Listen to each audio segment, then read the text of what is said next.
हाय। आज के इस वीडियो में मैं बॉल पेन से 3 हरफी अल्फाज को अलिफ के साथ किस तरह से लिखते हैं इसका वीडियो बनाने जा रही हूँ। वीडियो को आखिर तक ज़रूर देखें।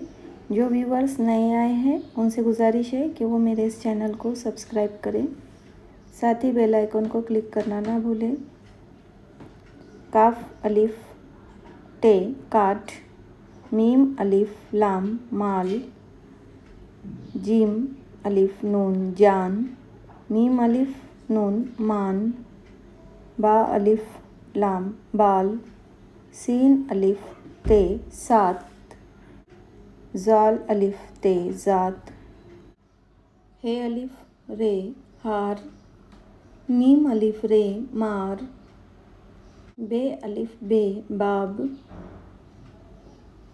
जीम अलिफ मीम जाम, नून अलिफ मीम नाम, खे अलिफ नून खान, शीन अलिफ मीम शाम, काफ अलिफ नून कान,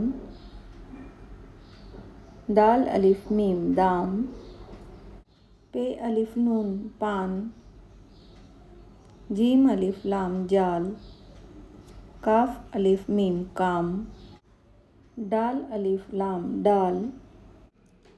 थैंक यू।